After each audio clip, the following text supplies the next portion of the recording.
राज्य सरकारी कर्मचाऱ्यांच्या वारसांना आता मिळणार कुटुंब निवृत्तीवेतन. राज्य सरकारचा मोठा निर्णय.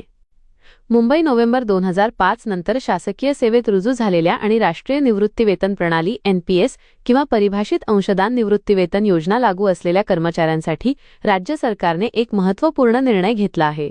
सेवेत असताना कर्मचाऱ्याचा मृत्यू झाल्यास किंवा रुग्णता सेवानिवृत्त इनव्हॅलिड रिटायरमेंट झाल्यास त्यांच्या कुटुंबियांना आता कुटुंब निवृत्तीवेतन आणि मृत्यू उपदान डेथ ग्रॅच्युइटी लागू करण्यात आले आहे.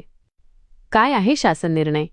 महाराष्ट्र शासनाच्या वित्त विभागाने 31 मार्च 2023 रोजी या संदर्भातील शासन निर्णय निर्गमित केला आहे. केंद्र सरकारच्या धर्तीवर राज्य सरकारने हा बदल केला असून 1 नोव्हेंबर 2005 रोजी किंवा त्यानंतर नियुक्त झालेल्या कर्मचाऱ्यांना याचा लाभ मिळेल. या निर्णयातील महत्त्वाचे मुद्दे. कुटुंब निवृत्तीवेतन.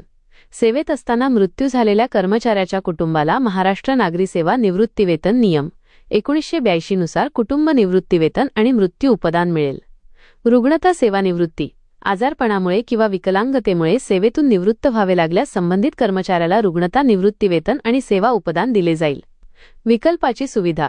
सध्या कार्यरत असलेल्या कर्मचाऱ्यांना सेवेत असताना मृत्यू झाल्यास किंवा विकलांग झाल्यास 1982 च्या नियमानुसार निवृत्तीवेतन हवे की NPS नुसार लाभ हवेत याचा विकल्प ऑप्शन देणे बंधनकारक करण्यात आले आहे. जुनी प्रकरणे 1 नोव्हेंबर 2005 ते 31 मार्च 2023 या कालावधीत मृत्यू पावलेल्या कर्मचाऱ्यांच्या कुटुंबियांनाही या निर्णयाचा लाभ घेता येईल. मात्र त्यांना यापूर्वी मिळालेले सानुग्रह अनुदान आणि सरकारचे अंशदान समायोजित ॲडजस्ट करावे लागेल. कोणाला लागू होणार? हा निर्णय केवळ राज्य शासकीय कर्मचाऱ्यांनाच नाही तर जिल्हा परिषदा, मान्यताप्राप्त व अनुदानित शाळा, कृषी विद्यापीठे आणि निमशासकीय संस्थांमधील कर्मचाऱ्यांनाही योग्य त्या फेरफारांसह लागू होणार आहे. मुदत. सध्या कार्यरत असलेल्या सर्व कर्मचाऱ्यांनी शासन निर्णयाच्या दिनांकापासून 1 महिन्याच्या आत नमुना -2 मध्ये आपला विकल्प सादर करणे आवश्यक आहे. तसेच नवीन नियुक्त होणाऱ्या कर्मचाऱ्यांना नियुक्तीनंतर 8 दिवसांच्या आत हा विकल्प द्यावा लागेल. या निर्णयामुळे 2005 नंतर सेवेत आलेल्या हजारो कर्मचाऱ्यांच्या कुटुंबियांना सामाजिक आणि आर्थिक सुरक्षा मिळणार आहे. व्हिडिओमधील शासन निर्णय व परिपत्रक आपणास हवे असेल तर ते आपल्या शासन निर्णय व परिपत्रक या टेलिग्राम चॅनलवर उपलब्ध करून देण्यात आलेले आहे.